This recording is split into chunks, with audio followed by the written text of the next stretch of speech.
Welcome back. As you know, I'm Eli the Computer Guy here for the Daily Blob, where I say, thank God I'm not young in this modern world.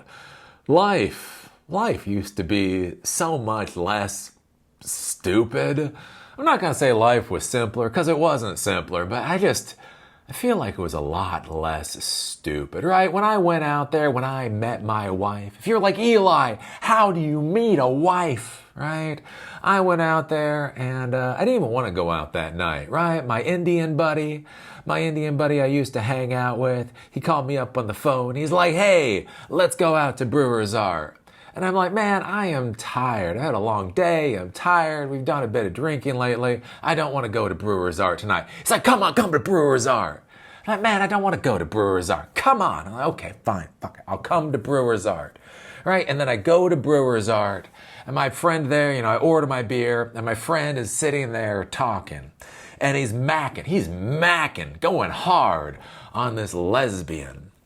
And why do I know she's a lesbian? Because she says hi, whatever her name is. I'm a lesbian. But hey, you got a middle-aged Indian guy, he's just gonna try to go for it. And so he's sitting there. So I did not want to go to the bar that night. I did not want to get a beer that night. So I'm sitting there with a beer at the bar, literally with my friend's fucking back to me. Not even like he brought me into the conversation as he's sitting there macking to this lesbian. I'm sitting there with a beer. What the hell am I gonna do? And so there's a woman beside me. So I said, hey. I took a sip. I looked at her and said, hey. How are you doing? I'm Eli. My friend here is macking on a lesbian. What are you up to tonight? And then we started talking. Then she was like, hey, I'm meeting friends. Would you like to come talk to my friends since your friend is macking on a lesbian? And I was sure. Let's go. And I went over there. I met this lovely lady. One thing led to another. And we've now been together for damn near 20 years. That, my friends, is how dating used to work. Again, I'm not saying it's simple. I mean, there's a whole bunch of moving parts in there, but I just feel like it wasn't quite as stupid as whatever the kids have to go through nowadays. And so the latest thing to drive the young folks absolutely insane now, is Tinder is now going to have a height preference. That's right. If you are a short stuff, if you are a man that doesn't quite measure up, get ready to not get laid for a long, long, long time. It is so weird, right? I talk to the young people nowadays, and it's just such a bizarre, they have so many opportunities. Right? They have again, when I graduated high school in 1994, for all intents and purposes, the internet did not exist to us. Again, the internet really bloomed with Windows 95, a GUI operating system that then had Netscape, that Microsoft destroyed for Internet Explorer. Right? We didn't really have the internet. You had a phone. You didn't have mobile phones. You just had a phone. You had beepers. You had pagers. Right? But we just didn't have a whole lot. Again, video games you could beat in a single day. Again, there was no Netflix, all of that kind of stuff. And it's funny, it's the young people nowadays. They have so many opportunities. Again, they have the opportunity to watch YouTube videos from people screaming in their basements. Old men screaming in their basements about clouds. They have the ability to again, travel. There's so much that's out there. But the curious thing is that the young people seem to be getting ever more depressed. Maybe, and I'm just gonna put this out there, maybe society is going in the wrong direction when your young people are becoming ever more suicidal, and they literally, it's not even that they think sex is optional anymore. They're like, nah, I'd rather play a video game. What? Oh, God, what the hell has happened in our modern American world? It's just an idiocy. But anyways, I think one of the interesting things nowadays is now that we're getting all compartmentalized, and again, we're going to recommendation algorithms for everything, and we're getting into our little echo chambers. Basically, one of the interesting things that comes up is this whole question of socializing and the whole process of procreation. And there is this interesting question of, do you know what you want? Right, so I've been with my wife for 20 years, been through thick and thin, cancers and all kinds of different stuff, businesses and cancers and all kinds of different stuff. But if you asked me to sit down and with a piece of paper, write out everything I wanted in a wife, I'm not sure you'd hit my wife. I'm not sure you'd actually hit my wife. Even if you look back 20 years ago and you had me write out, what exactly do you want out of a wife? I'm not sure the bullseye would have hit her. But we have a lovely life, a wonderful life. Very happy to be with my wife and all that. I think it becomes an interesting question nowadays with this whole, as we give people more and more ability to basically self-segregate, self-isolate, decide to only communicate and interact with very specific people, basically how much worse does that make us as human beings? Again, what's really interesting, this whole idea of you could not be with somebody that voted for a different political party. Now let me say,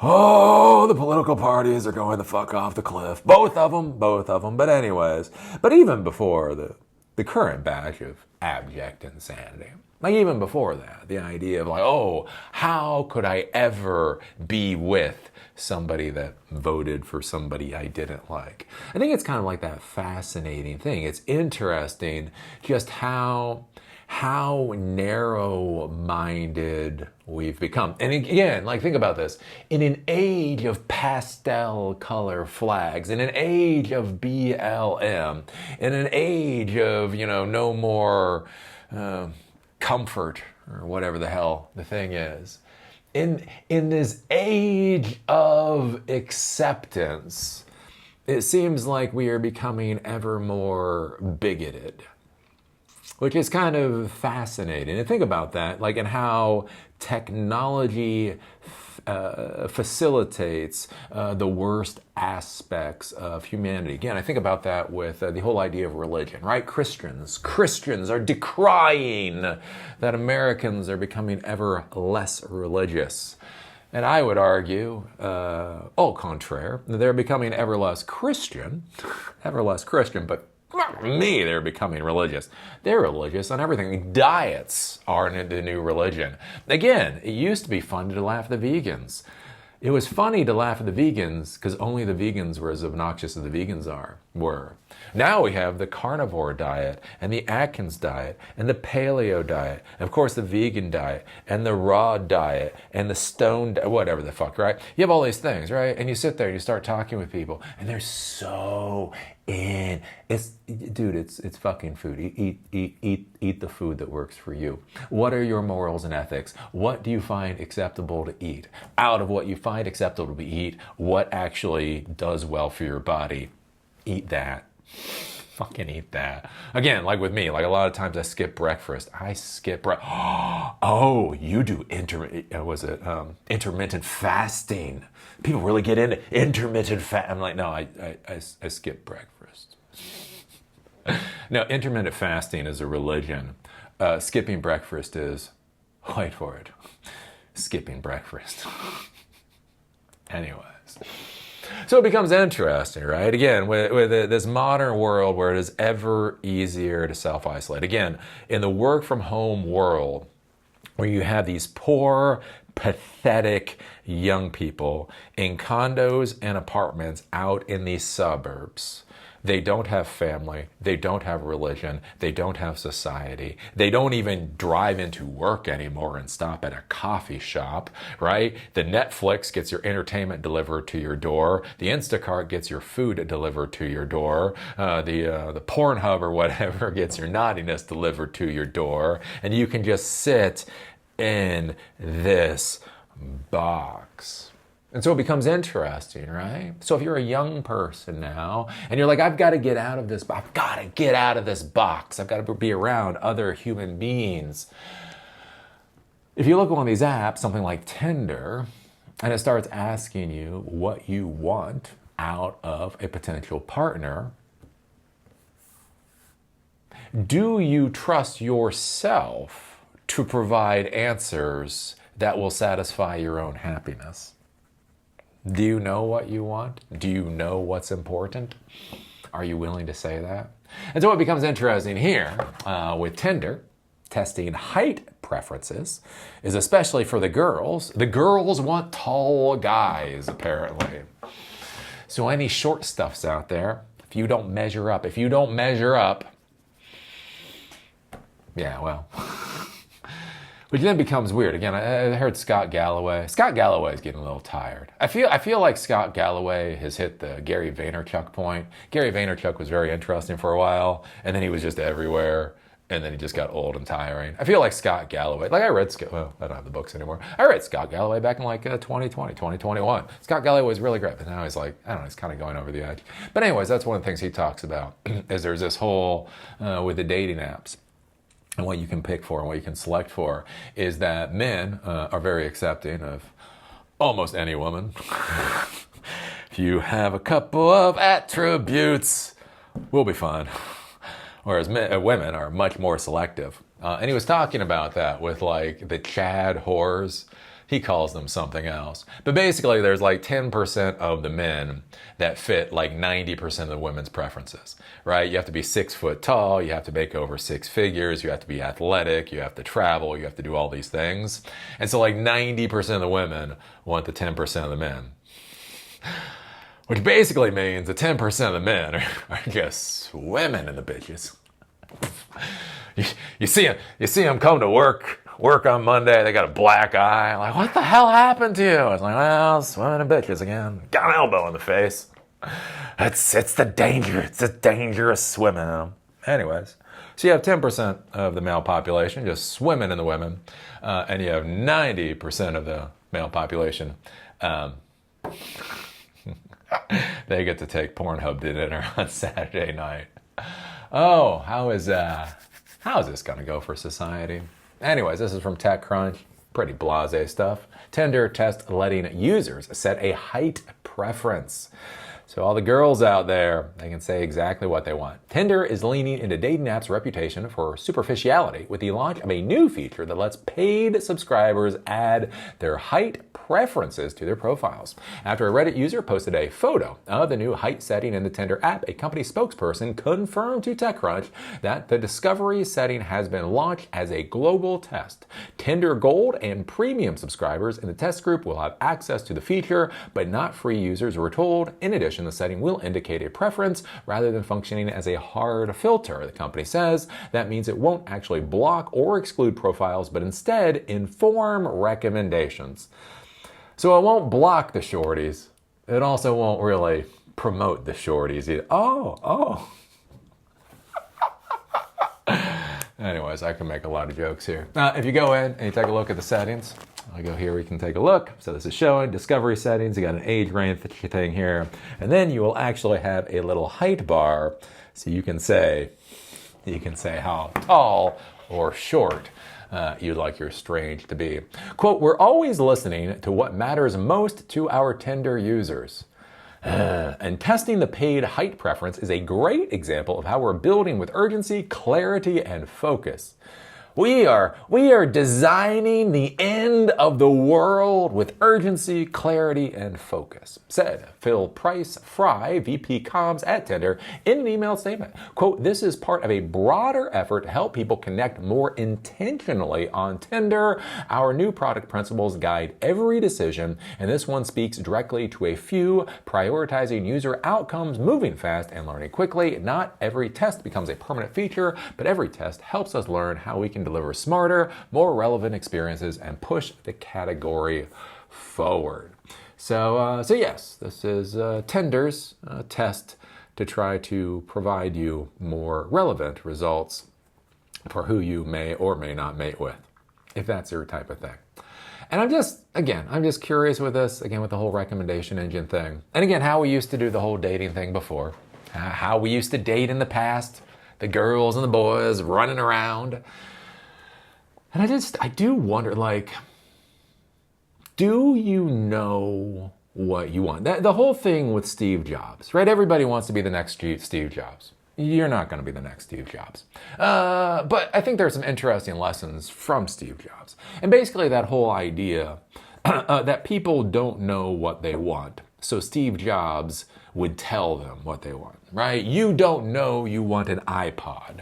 I'm going to show you that you want an iPod. You don't know you want an iPhone. I'm going to show you you want an iPhone. Right? If you sat down today and somebody asked you, please tell me what the next electronic device you want is, do you actually think you could spell out exactly what it is that you would want, right? Would you have imagined ChatGPT before ChatGPT?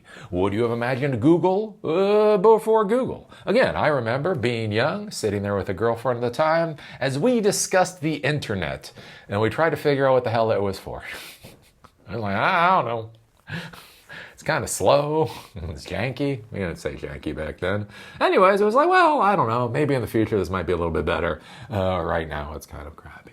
Right? But think about that. Would you have asked for a laptop? Would you have asked for iPods or iPhones or any of the stuff that many of us currently use today? Would you have imagined YouTube or that type of thing?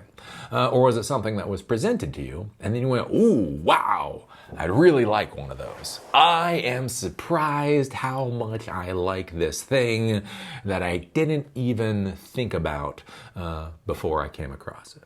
And again, it's also interesting to me thinking about with a lot of the people nowadays, with again, how isolated they are. Again, it's amazing for me, again.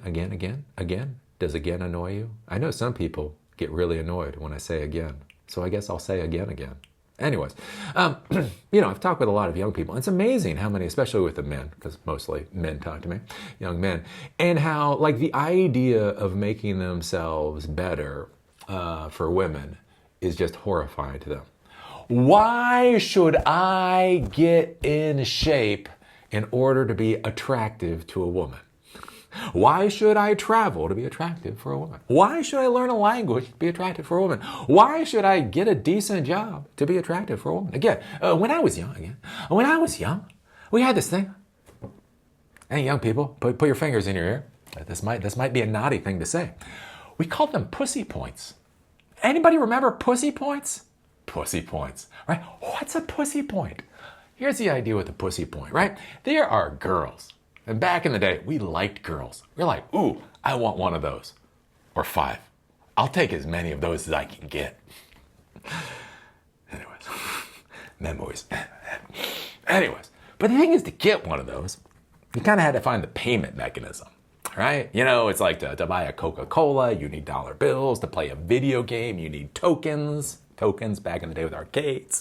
To get one of those, you need these things called pussy points. What pussy points were, is they were really fucking cool things that you did to attract the interest of the opposite sex. Again, I would not recommend some of this stuff for you folks in the modern world. Oh, probably wouldn't recommend it for me back in the day, but hey, it's in my past. Again, the scars on my hand. Let me tell you, knife fighting to first blood. Couple of pussy points right there. I gotta say, you sit there with your best friend, ching, ching, ching, ching, clock. It's amazing how guys like, oh, let me bandage you up. Right? Again, traveling, doing adventure, doing cool things got the other side intro. Wow, you are something new. You are something interesting. I like some of that. Is how it fucking used to work. Anywho.